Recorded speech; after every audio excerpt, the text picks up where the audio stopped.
শিক্ষা মন্ত্রণালয়ের গঠিত পাঠ্যপুস্তকের সমন্বয় কমিটি নিয়ে মন্তব্য করেছেন ইসলামী আলোচক শেখ আহমদুল্লাহ। এ সময় কমিটিতে ধর্মবিদ্বেষীরা রয়েছে দাবি করে কড়া বার্তাও দেন তিনি।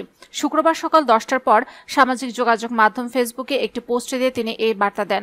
সেখানে শেখ আহমদুল্লাহ লেখেন, ধর্মপ্রাণ মানুষের সন্তানরা কি পড়বে তা ঠিক করবে চিহ্নিত ধর্মবিদ্বেষীরা।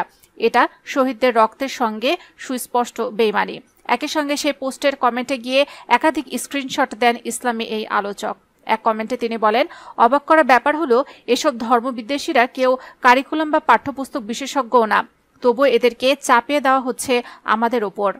এ সময় শেখ আহমদুল্লাহ, কামরুল ইসলাম মামুন ও সামিনা লুৎফার নাম লিখে তাদের অনতিবিলম্বে অপসারণ করার দাবি তুলেন। এদিকে শিক্ষা মন্ত্রণালয়ের গঠিত সমন্বয় কমিটিতে কোনো ইসলামী বিশেষজ্ঞ না থাকায় উদ্বেগ প্রকাশ করেছে ঢাকা বিশ্ববিদ্যালয়ের ইসলামিক স্ট্র্যাটেজি বিভাগের শিক্ষার্থীরা।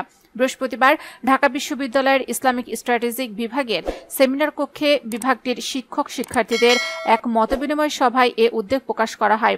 গত 15 সেপ্টেম্বর জাতীয় শিক্ষাক্রম ও পাঠ্যপুস্তক বোর্ড কর্তৃক প্রণীত ও মুদ্রিত সকল পাঠ্যপুস্তক সংশোধন ও পরিমার্জন কার্যক্রম সুষ্ঠুভাবে সম্পূর্ণ ও সমন্বয়ের লক্ষ্যে সমন্বয় কমিটি গঠন করে শিক্ষা মন্ত্রণালয়।